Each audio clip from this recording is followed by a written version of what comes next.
로마서 14장 말씀을 본문으로 보겠습니다. 로마서 14장 7절에서 9절까지만 보겠습니다. 7절 우리 중에 누구든지 자기를 위하여 사는 자가 없고 자기를 위하여 죽는 자가 없도다. 우리가 살아도 주를 위해 살고 죽어도 주를 위하여 죽나니 그러므로 사나 죽으나 우리가 주의 것이로다. 이를 위하여 그리스도께서 죽었다가 다시 살으셨으니 곧 죽은 자와 산 자의 주가 되려 하십니다. 사도 바울이 로마서 1장부터 8장까지는 믿음의 본질에 대해서 이렇게 강의를 했어요. 본질, 주제 같은 거죠. 핵심 주제 같은 거죠. 그래서 교회 그러면 하나님을 믿는 신앙 그러면 종교가 많잖아요. 불교, 유교, 천주교 많잖아요. 그럼 기독교 이렇게 하나님을 믿는 예수님을 믿는 기독교의 본질이 뭐냐?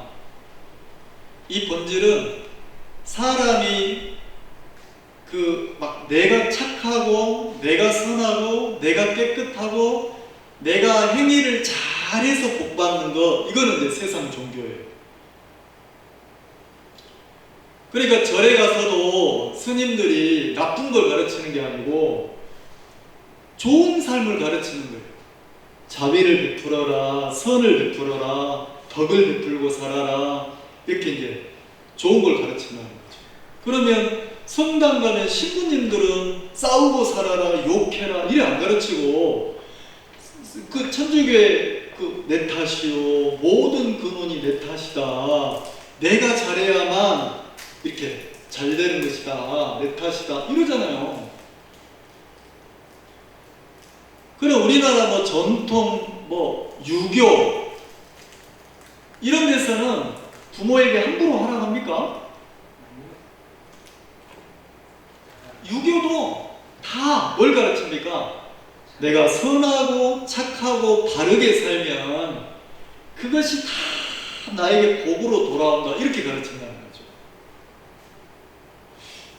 그러면 교회는, 여러분들이 교회 나와서 이 교회에서 하나님의 말씀을 듣고 믿음 생활하려고 앉아 계십니까? 자, 그럼 교회도 똑같이 그렇게 가르치느냐? 완전 다른 거예요. 옛날에 제가 교회를 다닐 때는 절이나 교회나 다를 바가 뭐가 있어? 아니 성당이나 교회나 다를 바가 뭐가 있어? 믿는 사람이나 안 믿는 사람이나 다를 바가 뭐가 있어? 내가 착하고 선하고 바르게 살면 내가 복받고, 내가 못된 짓을 하고 악하게 살면 내가 저주를 받는 거지. 그래서 내가 복을 받고 안 받고가 나에게 달렸다고 생각했다. 내가 잘하면 복 받고 내가 반대로 못하면 뭐하고 복을 못 받고. 근데 교회에서 가르치는 신앙, 믿음의 삶은 그게 아니라는 거죠. 그래서 사도 바울이 로마서 1장부터 8장까지 본질적인 복음을 전했는데, 주제 같은 복음을 전했는데, 그러면 교회에서 가르치는, 성경이 가르치는 가르침은 뭐냐? 사람은 다 거짓되다. 제가 아침에 이렇게 운행을 하는데 반갑죠. 반갑게 만나면 모치님이 이렇게 인사를 하시는 거예요. 아이고 우리 목사님, 천사 같은 우리 목사님, 우리 교회 목사님, 최고 목사님. 그럼 나는 이게 뭔들 바를 모르겠는 거예요. 속에서 그래 내가 착하지, 내가 선하지 이런 마음이 드는 게 아니고, 난 그런 소리 들을 인간이 아닌데, 나는 저런 칭찬을 들을 사람이 아닌데, 저 모친이 나를 알면 점수를 빵점 줄 건데, 나는 그냥 인간일 뿐인데, 내가 하나님을 믿는 사람인데 내가 왜 하나님을 믿겠어요? 내가 착하고 바르고 깨끗하고 선하고 내가 막 진짜 흠 하나 없는 사람이면, 천사 같은 사람이면 내가 하나님이 필요합니까? 안 필요합니까? 필요 없죠. 하나님 필요 없죠. 내가 천사 같은 사람이면 하나님이 뭐가 필요하겠어요? 물에 빠져서 내가 수영도 못하고 허우적대고 막 죽어가. 물 먹고 꼴깍꼴깍 먹고 막 죽어가. 내가 수영 잘하면 나를 건져줄, 물속에서 건져줄 구조대원이 필요합니까? 안 필요합니까? 내가 수영 잘하면 필요 없죠. 내 힘으로 나오면 되지. 근데 나는 수영을 못하는 인간인 거예요. 그래서 누가 필요하냐면 누군가가 나한테 그 구조 뭡니까? 보트를 던져줘야 되고 누군가가 나를 도와줘야만 내가 거기서 나올 수 있는 사람인 거예요. 그래서 천사 같은 우리 목사님, 진짜 우리 목사님, 그럼 난 속에서 아닌데요, 난 부끄러운 사람인데요, 나는 진짜 막 그런 소리 하시면 안 됩니다. 나는 오늘 또 내가 하나님이 나를 돕지 않으면 안 되고 내가 하나님의 은혜가 아니면 안 되는 사람입니다. 아유, 그런 말씀 마세요. 속으로. 왜냐면 이제 교회 나오신 지 얼마 안 되셨으니까 그 모치님이 얘기할 때 내가 아닌데요, 그러면 안 되는데 이러고 마음 상할 거 아니에요. 그래서 그 말은 못하고 속으로 막 부끄러워 죽겠는 거예요. 왜? 우리 목사님이 천사 같다, 우리 목사님이 막 선하고 깨끗하고 막 이러니까 어떻게 세상에 이런 목사님이 있을까 이러니까. 근데 조금 지나서 이제 나를 알면 저 목사나 나나 똑같은 인간이구나.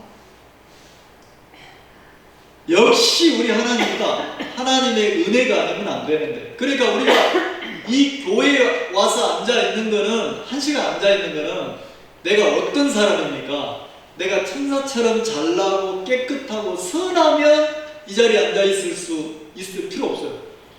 나가 살면 돼. 근데 내가 인생을 살아보니까, 내가 살고 살아보니까 옛날 어릴 때는 벼도, 저희 아버지가 어릴 때 야 이놈아, 벼도 익을수록 고개를 숙인다. 야 이놈아, 이게 무슨 소리입니까? 어린 아들 보고 겸손해야 된다, 그 소리잖아요. 아버지는 인생을 오래 사셨으니까 막 어릴 때는, 젊을 때는 누가 제일 잘났습니까? 내가 잘났고 내가 아니면 안 되고 내가 똑똑하고 막 이랬는데 세상을 살아보니까 인생살이가 내 뜻대로 돼야 안 돼요. 가끔 이제 이렇게 중년에 접어드니까 그 고향 어릴 때 친구들이 이렇게 한 번씩 연락이 오시는 거예요. 이제 막 한 40년 전 막 친구들이죠.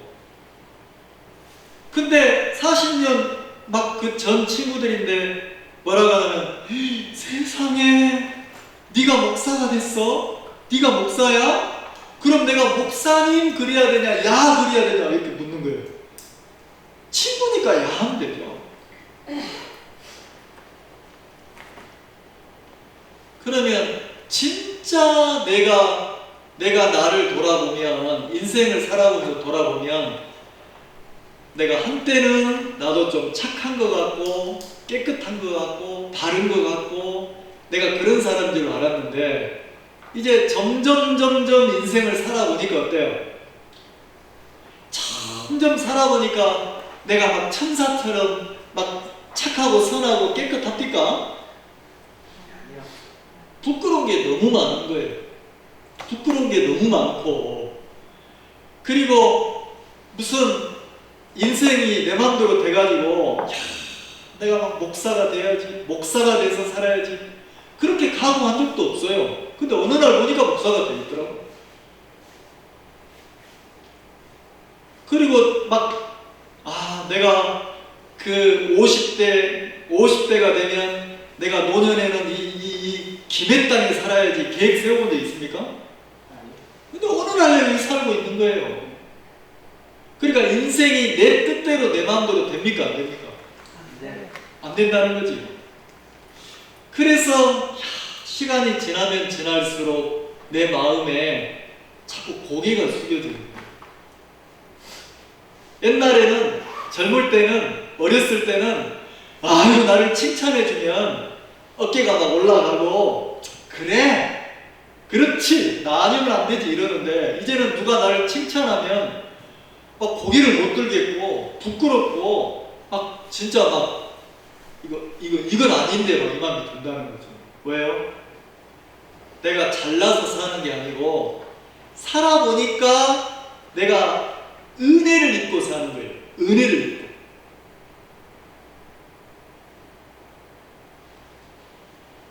옛날 이야기인데, 옛날 이야기예요.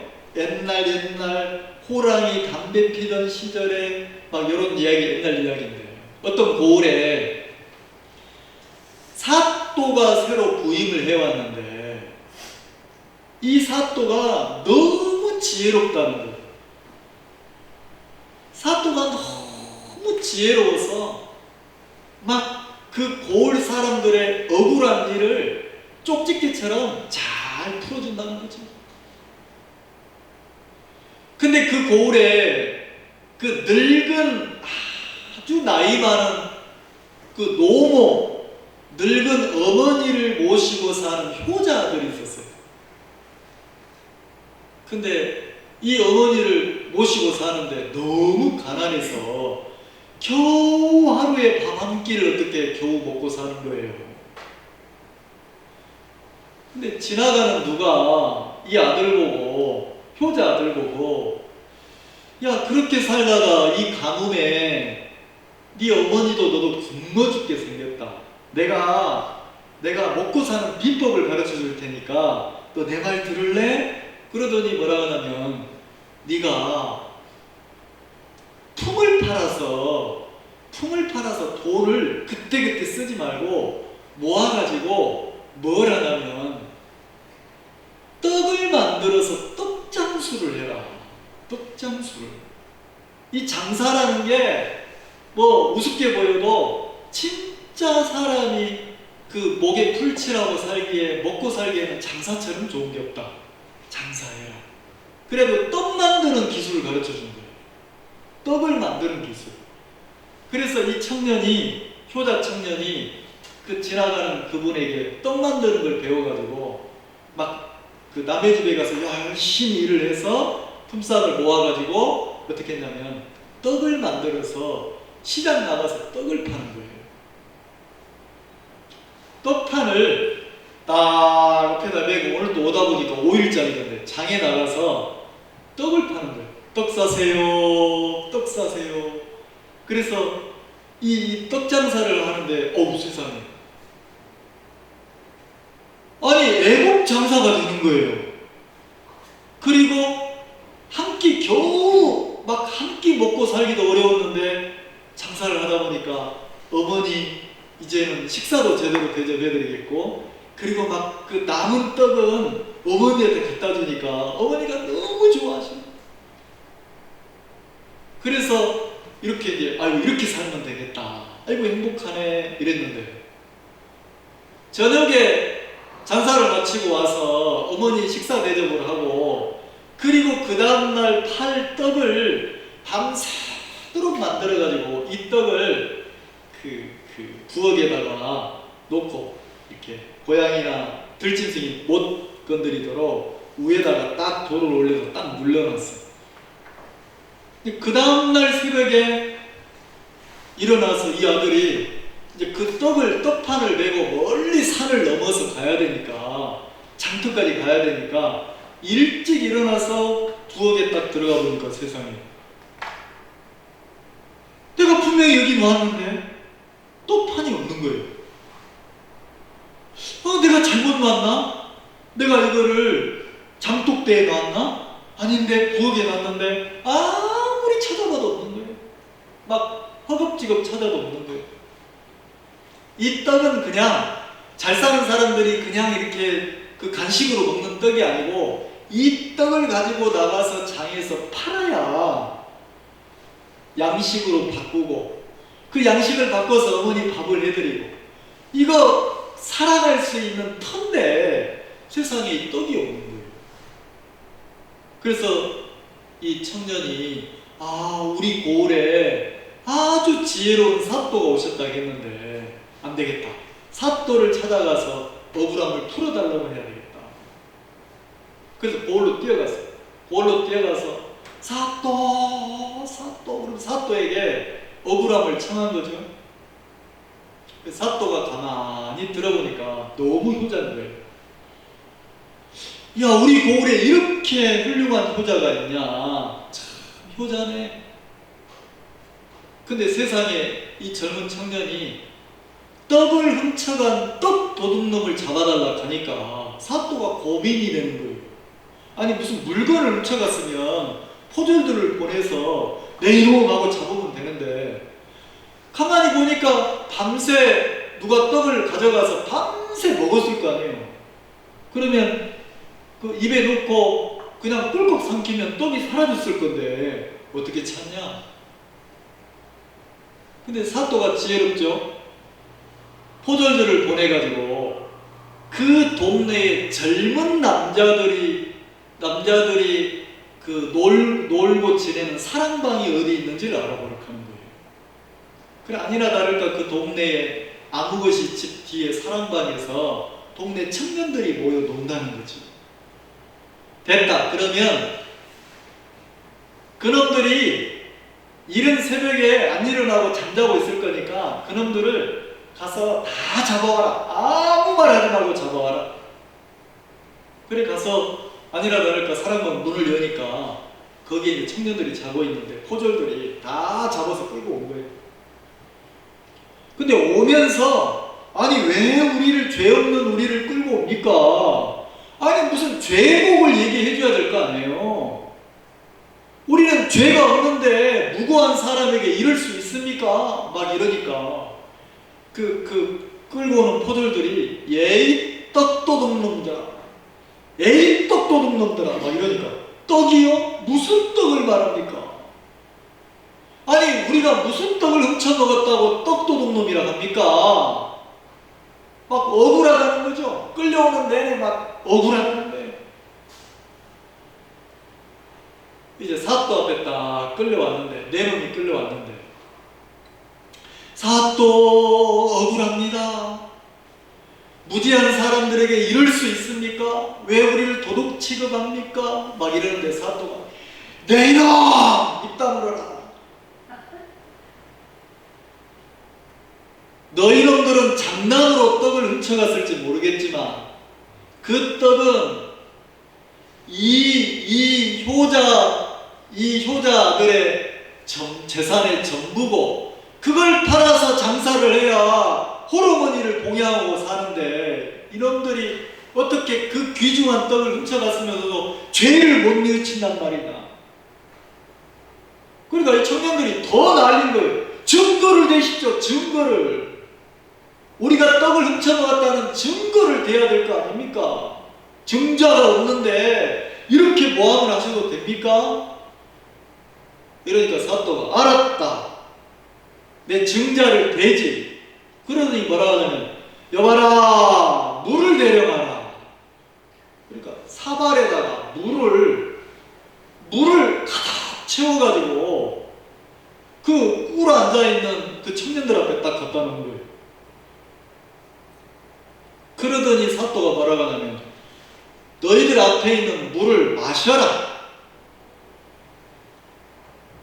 물을 입에 넣고 마시되 한 모금도 목구멍으로 넘기지 마라. 만약에 물이 줄어들면 그놈이 범인이다. 물을 입에 넣고 꿀꺽 삼키지 말고 입에 넣고 오물오물 해서 뱉어내라는 거예요. 그 물 넣고 오물오물 해서 뱉어내라는, 양치하듯이 뱉어내라는 거죠. 그렇게 3번씩 하라는 거예요. 그러니까 시키니까 사또가 시키니까 앞에서 다 지켜보고 있으니까 물을 입에 넣고 오물오물해서 뱉어내고 또 마시고 오물오물해 뱉어내니까 방금까지 내 떡 안 훔쳐먹었다고 나는 무지하다고 죄가 없다고 이랬던 놈들이 세상에 그 그릇에 물 위에 계피고물 콩고물이 동동동동 기름기가 뜨는 거예요. 동동동동동 뜨는 거지. 그러니까 그때서야 이놈들이 막 무릎을 꿇고 막 코를 땅에 박고 아이고 사또 살려주세요 살려주세요 막 이러는 거예요. 그래서 이 사또가 이 나쁜 놈들 너희 죄를 이제 뉘우치느냐 이렇게. 그러니까 이제 이걸 보고 이제 주변에 있는 사람들이 깜짝 놀라는 거예요. 이야 지혜롭다. 진짜 지혜롭다. 왜요? 아니 어떻게 그 떡을 씹어서 꿀꺽 삼키면 뱃속으로 들어갔는데 어떻게 범인을 잡냐는 거죠. 근데 머리가 비상하고 지혜로우니까 사또가 어떻게 합니까? 이빨 사이에 낀 콩고물을 그 물을 양치하기 위해서 다 뱉어내게 하니까 딱 증거가 나왔어요. 안 나왔어요? 나왔죠? 증거가 나오니까 나는 깨끗합니다. 나는 도둑놈 아닙니다. 나는 착한 사람입니다. 이러더니 증자가 딱 나오니까 이 사람들이 어떻게 합니까? 무릎을 딱 꿇고 잘못했습니다 하고 죄를 인정하더라는 거예요. 그러면 자 우리는 인생을 살면서 무슨 100세 시대, 120시대 이래도 성경은 뭐라고 하냐면 성경은 한 번 죽는 것은 사람에게 정하신 것이요. 누가 정했냐면 생명의 주인이신 하나님이 정해놨어요. 어떻게? 한 번 죽도록.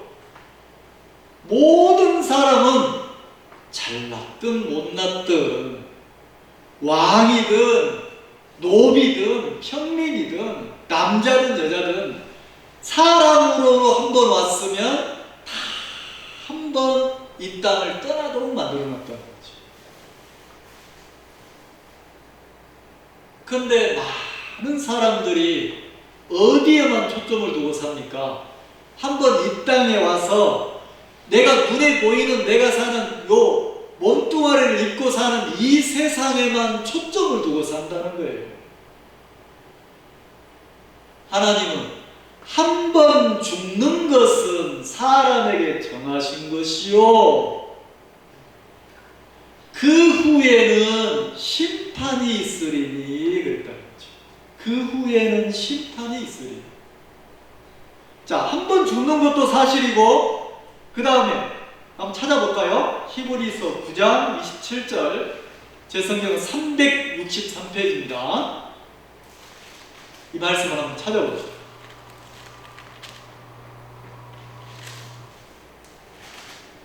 히브리서 9장 27절 찾으셨나요? 같이 한번 읽어봅시다. 시작. 한 번 죽는 것은 사람에게 정하신 것이요 그 후에는 심판이 있으리. 자, 한 번 죽는 것은 사람에게 정하신 것이요. 누가 정했어요? 내가 정한 게 아니고 하나님이 정했단 말이에요. 창조주께서 정하셨어요. 그러면 내 인생이 얼마 남았는지 모르겠지만 내가 태어나면서부터 우리는 어디를 향해 달려갑니까? 죽음을 향해 달려가는 거예요. 그리고 언젠가는 내가 원하든 원치 않든 간에 내 부모님이 내 곁을 떠난 것처럼 나도 사람인지라 죽음 앞으로 가서 내가 한 번 이 땅을 떠납니까? 안 떠납니까? 그게 세상사고 인간사라는 거지. 한 번 죽는다는 것을 믿지 않는 사람이 누가 있겠어요? 다 믿지. 근데 그 다음에 뭐라고 됐습니까? 죽고 나면 끝이다 그런 게 아니고 그 후에는 그랬어요. 그 후가 뭡니까? 한 번 죽고 나면 죽음 뒤에 뭐가 있다고요? 심판이 있으리니 그랬다고요. 심판이 있으리니. 그래서 우리가 잘 살아야 된다고 하는 이유가 뭡니까? 종교 불교나 유교나 천주교나 기독교나 다 착하고 선하게 잘 살아야 된다고 가르치는 이유가 뭐예요? 사람이 죽고 그냥 딱 끝이 나서 아무 세계가 없으면 착하고 선하고 살 게 뭐가 있어요? 그냥 막 살지. 내가 살고 싶은 대로 살지. 죽고 끝난다며. 근데 내가 죽고 나서 그 다음 세계를 가보지는 않았지만 우리는 본능적으로 느끼는 거예요. 뭘 느낍니까? 죽음 이후에는 반드시 심판이 있다. 어떤 심판이요? 내 삶에 대한 심판. 삶에 대한 심판인데 내 행위에 대한 심판이 아니고 내 마음에 죄를 가지고 죽으면 죄가 있으면 그 사람은 이 세상에서도 보통 사람보다 죄를 많이 지으면 어떻게 합니까? 죄를 많이 지으면 그 사람을 경찰이 딱 잡아서 어떻게 합니까? 검찰에 송치해서 구형을 딱 해서 그 사람을 어디다 넣어요? 네, 감옥에 딱 넣잖아요. 왜요? 감옥에 넣는다는 것은 죄가 많은 사람하고 죄 없는 사람하고 분리를 시키는 거예요. 그래서 죄가 많은 사람들을, 죄 확정이 된 사람들을 감옥에 가둔다는 거죠. 그러면 사람이 죽고 나면 우리 영혼이 하나님 앞에 섰을 때 하나님이 심판을 내리는데 죄가 있으면 그 사람은 영원한 감옥인 지옥에다 가둔다는 거죠. 지옥에다. 영원한 지옥. 그래서 인간들의 마음에, 우리 사람들의 마음에 본능적으로 뭘 느끼냐면 영원한 지옥에 가지 않으려고 어떻게 합니까? 이 아이는 죄를 안 짓고 착하고 선하고 바르게 살려고 애를 쓴다는 거예요. 근데 성경은 뭘 가르칩니까? 성경은 내가 아무리 착하고 선하고 바르게 살려고 애를 써도 내가 인간으로 태어나서 내 마음에 죄가 하나라도 있으면 그거는 죄입니다. 그래서 하나님은 뭐 하냐면 요 마음의 죄를 씻기 위해서, 만약에 그 청년들이 떡을 훔쳐 먹었지만 죄가 안 드러나면 자기가 도둑놈이라고 인정을 합니까? 안 합니까? 죄가 드러나지 않을 때는 끝까지 착하다 가잖아요. 우리가 죽어서 하나님 앞에 서면, 우리가 죽어서 하나님 앞에 서면 하나님이 불꽃 같은 눈으로 뭘 보냐면 우리 심령을 보는 거예요. 그러면 하나님 앞에서 나는 깨끗해, 나는 죄가 없어, 나는 선해, 나는 깨끗한 인간이야, 나는 죄악토 없는 인간이야, 그렇게 말할 수 있는 사람이 있어요? 있습니까? 사람 앞에는 우리가 숨길 수 있잖아요. 사람 앞에는 나 좀 착해, 나 좀 깨끗해, 이렇게 할 수 있잖아요. 근데 하나님 앞에서는 하나님은 불꽃 같은 눈으로 우리 속, 중심, 마음속을 보기 때문에 하나님 앞에 섰을 때는 내 죄가 다 드러납니까? 드러나잖아요. 그래서 내가 하나님을 믿는 신앙을 배우면 하나님 앞에, 사람 앞에가 아니고 하나님 앞에 나를 세워보니까 누가 나를 칭찬하거나 나를 인정하거나 이러면 막 부끄러운 거예요. 왜요? 내가 내 속을 보면 내가 착한 게 아니고 내가 깨끗한 게 아니고 그렇다고 막 악을 행하고 살았단 말이 아니라 하나님 앞에서 나를 비춰보면 내가 선하다고 자랑할 수가 없다는 거죠.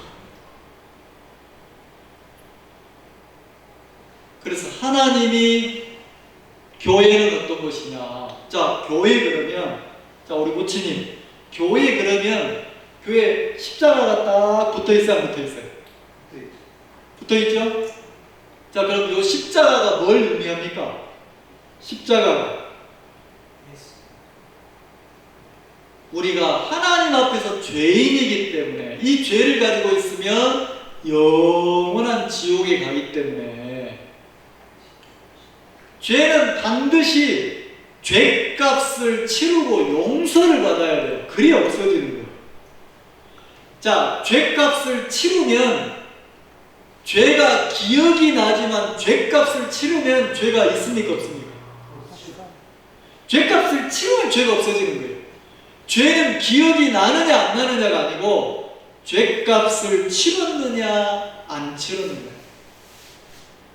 자, 그러면 자, 거기 보셨죠? 자, 그 9장 12절 보세요. 9장 12절에 히브리서 9장 12절 찾으셨나요? 자, 같이 한번 읽읍시다. 시작. 염소와 송아지의 피로 아니하고 오직 자기 피로 영원한 속죄를 이루사 단번에 성소에 염소나 송아지의 피로 아니하고 하나님이 인간의 죄를 씻는 방법을 가르쳐 주셨어요. 사람의 죄를 씻는 방법, 죄값이 치러지는 방법. 인간의 죄 값이 치러지려면 반드시 그 사람의 죄를 대신해서 재물이 죽어야 된다는 거죠. 그래서 양이나 염소나 송아지를 사람의 죄값을 치르는 제물로 삼아서 내가 죄가 있으면 양이나 염소나 송아지에게 죄를 넘겨서 인간을 대신해서 제물이 죽었다는 거죠.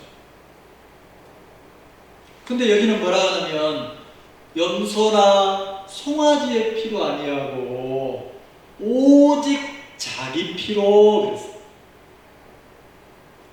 그러니까 하나님이 인간의 죄를 씻으려고, 우리 죄를 씻으려고, 자, 죄를 씻으려면 어떻게 해야 됩니까?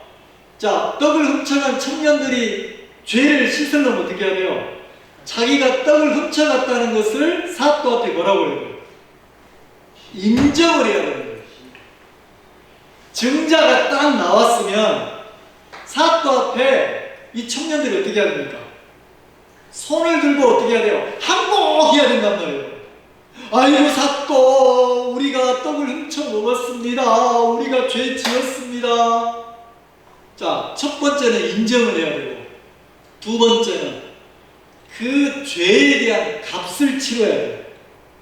그래서 사또가 어떻게 합니까? 사또가 이놈들을 곤장 10대를 때려라. 그리고 이 떡에 10배를 물어주도록 해라. 자, 떡을 훔쳐먹은 죄값을 곤장 10대로 맞았어. 그리고 떡을 훔쳐간 값을 10배로 지불했어. 그러면 이 청년들의 죄가 있어요, 없어요? 없어요. 죄가 사해졌죠? 왜요? 떡을 훔쳐먹은 기억은 죽을 때까지 나. 근데 그 떡 때문에 10대를 맞았고 10배로 물어줬으니까 그 죄가 값을 치렀으니까 죄가 있어요, 없어요? 없어요. 그러면 하나님도 우리 인간을 보실 때 모든 사람의 마음에 죄가 있기 때문에 우리 마음의 죄값을 치르기 위해서, 자, 우리의 죄값을 치르기 위해서 하나님이 누구를 보냈냐면 당신의 아들 예수 그리스도를 보냈다는 거죠. 자, 크리스마스, 성탄절 그러면 이 땅에 누가 오신 날을 기념하는 겁니까? 예수님이 오신 날. 그날이다 아니다 싸울 필요 없고, 이 땅에 우리 인간의 죄를 씻으려고 하나님의 아들이신 예수님이 육신을 입고 이 땅에 오신 날을 기념한 날이라는 거죠. 그러면 하나님의 아들이신 예수님이 이 땅에 오셔서 어떤 일을 했습니까? 오직 자기 피로. 자, 그러니까 교회 그러면 십자가가 뭘 의미합니까? 십자가가 뭘 의미해요? 이 십자가는 사형 틀이에요. 사형틀. 어떤 사람을 사형시키냐면 그 시대에 가장 죄 많고 가장 악한 죄인을 거기다 못 박아 죽이는 거예요. 죄가 가장 많은 인간을 그 나무에다가 못 박아서 사형을 시키는 사형틀이라는 거죠. 그럼 교회 그러면 십자가를 이렇게 해놨는데 그게 뭘 의미하냐면 우리 인간의 죄 때문에, 내 죄 때문에 저 십자가에서 하나님의 아들이신 예수님이 우리 죄값을 치르려고 십자가에서 내 대신에 죽었다.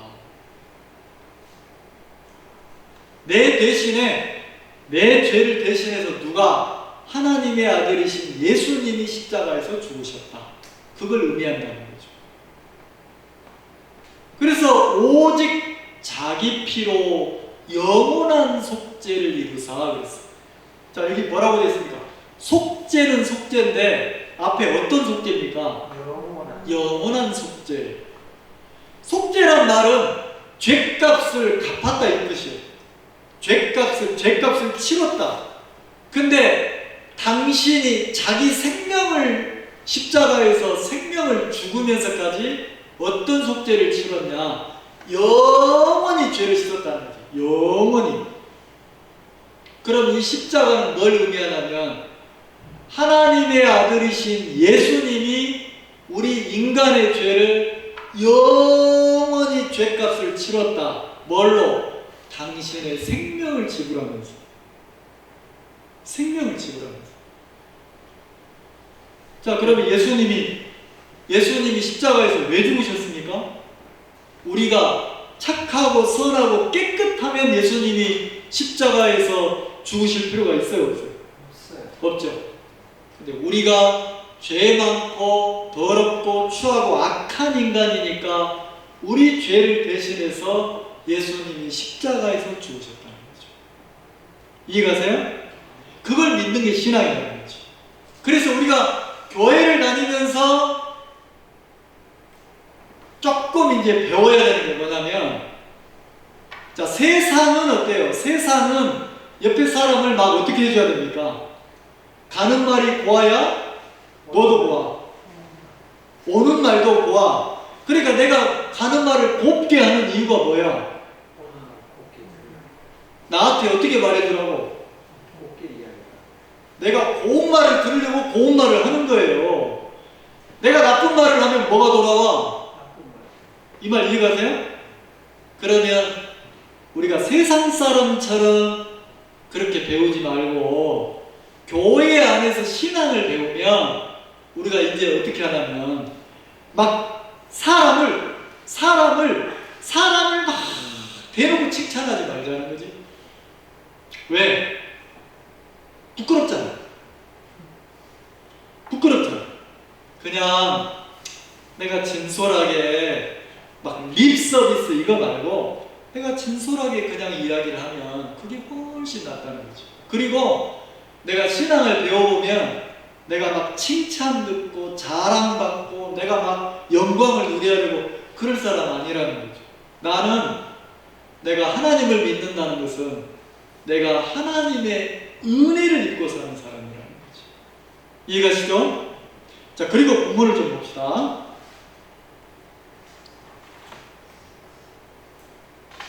자, 14장 7절에 사도 바울이 예수님의 피로 우리 죄가 사해졌다. 예수님을 믿어라. 예수님을 믿음으로 우리 죄가 영원히 사해지고 우리가 거룩하고 의로워지는 것이다. 막 종교처럼 내가 나를 착하고 선하고 바르고 깨끗하고 이렇게 해서 복받는 게 아니고 우리는 저주받아 마땅한 인간인데 우리를 위해서 하나님이 구원자이신 예수님을 보내서 그 예수님을 통해서 우리가 죄가 사해졌다. 그래서 예수님을 믿음으로 받아들여라. 행위로 말미암지 않고 믿음으로 의롭게 되는 세계가 있다. 그 이야기를 했단 말이에요. 그러면 이제 우리가 사람들이 예수님을 안 믿다가 예수를 믿고 구원을 받았어요. 근데 사람이 10사람이면 10사람, 100사람이면 100사람, 1000사람이면 1000사람, 다 자라온 환경이나 가정이나 다 위치가 달라요. 다르죠? 다 다른 거예요. 근데 로마서라는 로마의 교회의 특징이 유대인하고 이방인들하고 가득 섞여 있는 거예요. 너무 다르잖아요, 사람들. 자, 우리가 예수님을 믿음으로 내 죄가 사해지고 내가 의롭게 됐다는 것은 기독교의 본질이니까 이건 바뀔 수가 없어요. 근데 그렇게 야, 내가 이제 하나님을 믿기로 마음을 정했다. 나도 이제 하나님을 믿고 신앙할 거야. 우리식으로 말하면 내가 이제 교회 나간다. 그러면 10사람이 교회에 오고 100사람이 교회로 오면 다 다른 환경에서 자란 사람들이 교회에 모입니까? 안 모입니까? 모이죠. 그러면 그때 어떻게 살아야 되느냐? 어떻게 살아야 되느냐? 여기 보면 7절에 우리 중에 누구든지 자기를 위하여 사는 자가 없고, 자, 죽는 날까지 우리가 살아야 되잖아요. 근데 교회 안에 모여서는 우리가 어떻게 말을 해야 되냐면 나를 위해서 살지 않는다는 거지. 근데 우리는 살면서 죽는 날까지 모든 사람들은 누구를 위해서 합니까? 자기를 위해 살잖아요. 그럼 교회를 올 때 교회도 왜 와요? 누구 때문에 와요? 누구 잘 되려고 와요? 나를 위해서. 근데 성경은 뭐라고 가르치냐면 우리가 하나님을 믿는 사람이라면 우리는 자기를 위해서 사는 자가 없다는 거예요. 그리고 자기를 위해서 죽는 자도 없다는 거지. 자, 자기를 위해 사는 자도 없고 자기를 위해 죽는 자도 없어. 그러면 이 교회 안에서는 자, 한번 저를 보세요. 내가 나를 위해 안 살면 교회 안에서 나를 막 주장할 필요가 있어요, 없어요? 내 기준을 막 나타낼 필요가 있습니까? 없습니까? 근데 내가 나를 위해 살면 내 기준이나 내 것을 자꾸 주장해야 된다는 거죠. 자기를 위해 죽는 자도 없대요. 그러니까 구원받고 거듭난 사람들은 교회 안에서 신앙을 배울 때 이제 어떻게 사냐면 내가 사는 것도 나를 위해 안 살고 죽는 것도 나를 위해 안 사니까 이 교회 안에서는 나를 위한 삶이 있어요, 없어요? 성경이 있다고 돼 있어요, 없다고 돼 있어요? 없다는 거예요. 나를 위한 삶이 없다는 거지. 그럼 누구를 위해 삽니까? 자, 8절 같이 읽읍시다. 시작. 우리가 살아도 주를 위하여 살고 죽어도 주를 위하여 죽나니 그러므로 사나 죽으나 우리가 자, 내가 구원받았다면 내가 누구 것이라고요? 자, 그러면 저기 카메라를 잡는 저분이 내 인생 내 거야. 하나님은 뭐라고 합니까? 네가 구원받아서 하나님을 믿고 교회 안에 들어왔다면 네 거 아니야. 너 내 거야. 자, 하나님이 뭐라고 하고요? 너 구원받았으면 내 거야. 소유가 바뀌었어요. 주인이 바뀌었어. 내 인생이 내 겁니까? 하나님의 것입니까? 억울하십니까? 하나님은 뭐라고 하냐면 너 내 거야. 내 거야. 왜? 값으로 샀다는 거죠. 지옥 가고 멸망당해야 될 나를 십자가에서 대신 죄값을 치러서 나를 예수님이 샀다는 거예요. 그래서 내가 누구 것이 됐냐면 주의 것, 하나님의 것이 됐다. 자, 우리 연극 한번 해볼까요? 내가 내 것이 아니라 다 해봐요. 따라하세요. 내가 내 것이 아니라 하나님의 것이다. 근데 이게 진짜 믿어지면 우리가 막 다투고 분쟁하고 이럴 필요가 있어요. 사람들이 왜 다툽니까? 왜 분쟁합니까? 자기를 위해 살잖아요. 자기를 위해 살잖아요. 근데 신앙을 바울이 뭐라고 가르칩니까? 이 로마 교회 안에는 수없이 많은 사람들이 모였단 말이에요. 유대인들은 조상 대대로 자기들이 지키는 절기와 규례와 그 날들이 있어요. 유대인의 기준에서 이방인들을 보면 구원받았다고 들어왔는데, 신앙한다고 들어왔는데, 자기 기준으로 보니까, 유대인들의 기준으로 보면 이방인들은 날도 안 지키고 절기도 안 지키고, 그러니까 이 사람들 기준에는 이방인들이 어떻게 보이겠습니까? 신앙하는 사람으로 보이겠어요? 아니라는 거죠. 근데 반대로 이방인들이 유대인들을 보니까 다 끝났는데, 예수님이 율법을 다 이루셨는데, 그리고 우리가 성령의 인도를 받으면 되는데, 뭘 저렇게 저걸 먹으면 된다, 안 된다, 이래야 된다, 저래야 된다, 왜 이렇게 법이 많냐? 서로의 기준을 가지고 있으면 교회가 조용하겠습니까? 싸움판이 되겠습니까? 그래서 막 싸움판이 되는 거예요. 그럼 많은 사람들이 왜 교회를 떠나고 왜 신앙을 저버립니까? 복음이 잘못돼서가 아니에요. 뭐 때문에? 자기가 이미 하나님의 것이 돼서 자기 인생이 없는데, 교회에 와서 이제 공동체 신앙생활을 하면서 자꾸 누구 때문에? 내 기준, 내 틀, 내 옳음, 내 생각 때문에 떠난단 말이에요. 자, 그러면 가정생활도 결혼을 하면 남편과 아내의 생각이 같을 때도 있지만 다를 때가 많습니까? 안 많습니까? 많죠? 그러면 서로 옳다고 주장을 하면 가정이 평안합니까? 싸움판이 됩니까? 근데 가정을 이루려면 어떻게 해야 돼요? 배려를 하는 거예요. 존중을 하는 거예요. 진짜 가정을 이끄는데 잘못된 거 말고는 배려하는 거죠. 그래서 얘기하다가 서로 기준이 안 맞으면 부부가 어떻게 합니까? 거기까지만. 오늘 거기까지만. 됐어. 거기까지만. 그리고 그 얘기를 다시 꺼내요? 안 꺼내면 그냥 넘어가잖아요. 왜요? 무엇을 위해서? 가정의 평화를 위해서. 그럼 교회도 그렇다는 거죠. 교회도. 내가 막 나를 위해 살면서 막 주장하는 게 아니고, 내가 살아도 누구를 위해 살아요? 주를 위해서, 복음을 위해서, 하나님의 영광을 위해서.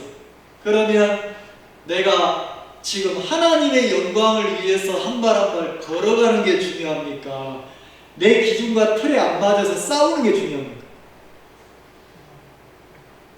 근데 많은 사람들이 신앙한다고 하지만 교회 안에 들어와서 내 틀과 기준에 안 맞으면 그 안 맞는 것 때문에 자기 길로 가지.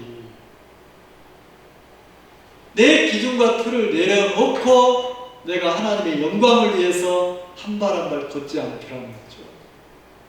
그래서 우리가 한번 보세요. 진짜 이 믿음이 오면 우리 중에 누구든지 자기를 위해 사는 자가 없고, 자, 연극을 해봅시다. 여기 있는 우리들이 나를 위해 살지 않고 복음을 위해, 다 복음을 위해 살면 우리가 다툴 일이 있어요, 없어요? 없죠. 근데 우리는 주를 위해서, 복음을 위해서 딱 모여있다 하지만 뭐가 많습니까? 나라고 하는 나를 위하는 생각들이 많아서 어떻게 합니까? 내 기준으로 한 사람 한 사람 막 판단하고 저울질하고 평가하고, 그리고 어떻게 합니까? 내 기준에 안 맞으면 찌르고 싸우고 이런다는 거죠. 근데 성경은, 바울은 뭐라고 신앙을 가르칩니까? 우리 중에 누구든지 자기를 위해 사는 자가 있다 없다? 자기를 위해 사는 자가 없대요. 자기를 위한 오름이나 기준에 이끌리는 사람이 없다는 거죠. 그럼 누구를 위해 산다는 거예요? 살아도 누구를 위해서? 죽어도 누구를 위해서? 그러면 내가 이 교회 안에 존재하는 이유는 누구 때문에 존재합니까? 누구를 위해서? 주를 위해서. 주의 영광을 위해서 존재한다는 거죠. 그러면 우리가 이번 한 주간 동안 우리가 어디에 있든지 어떤 위치에 있든지 어떤 삶을 살든지 내가 막 나를 위해서 나 하나 먹고 살기 위해서 나를 위해서 막 내 마음이 분주한지 아니면 내가 주님을 위해서 하나님의 영광을 위해서 내가 이렇게 덕스럽게 사는지 한번 그걸 살펴보자는 거죠. 자, 말도 행동도 삶도 내가 하나님의 영광을 위해서 말하려면 막 내 옳은 내 기준으로 가지고 막 하면 돼야 안 돼요. 근데 내 입에서 내가 옳다고 내가 맞다고 나를 막 내 옳음을 세우기 위해서 막 말할 때가 많습니까? 안 많습니까? 그거 의미 없는 삶이라는 거죠. 내가 하나님의 영광을 위해서 말을 내가 행동도 자, 예를 들어 제가 목사가 막 성도들보다 더 낫서가지고 막 내 것을 챙기고 막 내가 먼저고 다 저리 가세요 내 거예요 막 이러면 내 행동이 주를 위한 겁니까? 주를 해치는 겁니까? 이 말 이해가세요? 그래서 내가 청년으로 있을 때는 어릴 때는 근데 가정을 꾸리고 내가 부모가 되면 내 행실도 좀 어떻게 바뀝니까? 어른스러워져야 돼요. 그리고 내 아이들이 커서 이제 손주 손녀가 태어나면 또 내 행동이 내 행실이 더 덕스럽게 바뀌어야 돼요. 이 말 이해가시죠? 그러면 우리가 살아도 누구를 위해서? 하나님을 위해서. 죽어도 누구를 위해서? 하나님을 위해서. 그러니까 나를 위한 삶이 있어요, 없어요? 그러면 내가 하나님을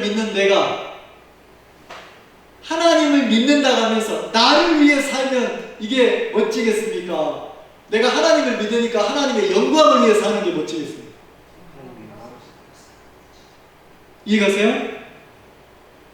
그래서 우리가 한 주간 살면서 내 말이나 내 행동이나 내 삶을 통해서 하나님 앞에 영광이 되는 삶을 산다면 그게 여러분 자신에게도 훨씬 더 가치 있고 아름다운 인생이 된다는 거죠. 그게 신앙이에요. 내가 예수님의 피로 의롭게 됐다. 하나님을 믿는다. 그거는 본질적이고. 그러면 우리가 삶을 어떻게 살아야 되느냐? 우리가 살아도 주를 위해 살고 죽어도 주를 위해 죽는다는 거죠. 그래서 우리가 주의 것이다. 자, 그러면 우리가 삶의 초점이, 삶의 방향이 잡히지 않습니까? 한 주간 살면서 누구를 위해 사는 겁니까?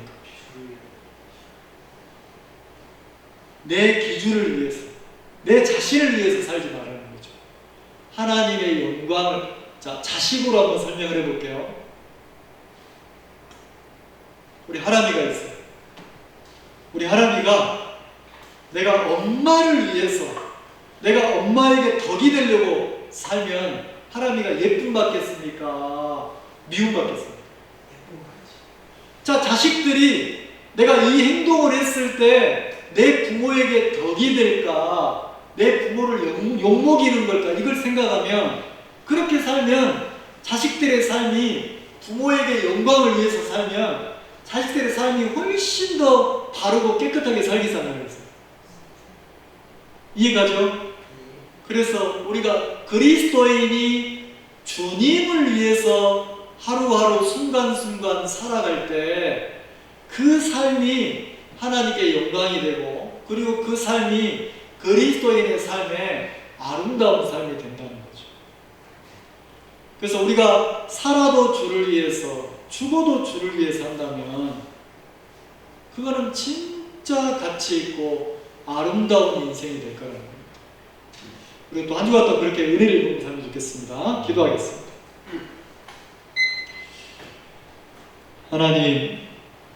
우리를 하나님을 믿도록 이끌어 오신 주님 앞에 감사를 드립니다.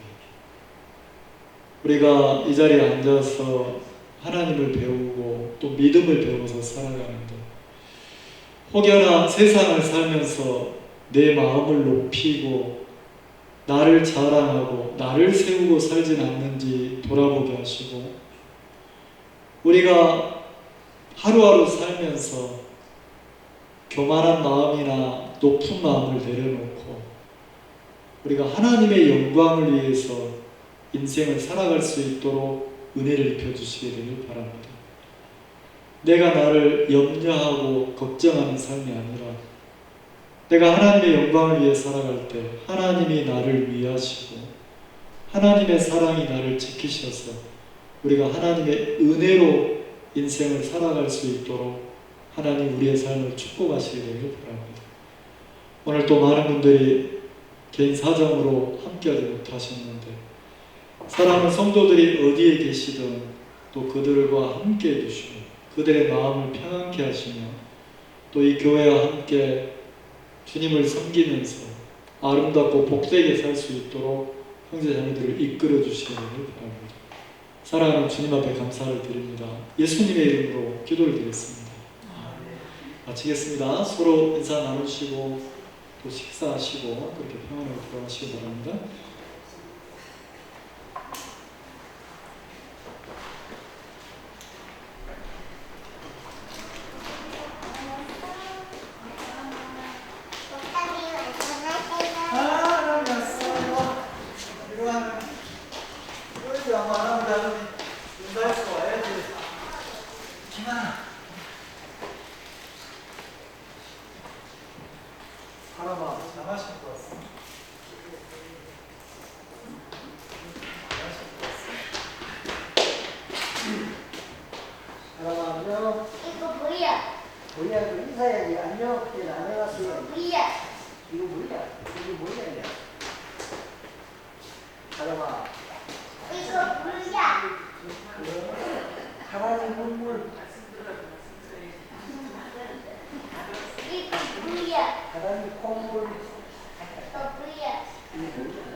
왜 장화 신고 왔어? 오늘 어디가? 이거 뭐 묻었어. 하나만 오늘 어디 갔어? 갈 거야? 우리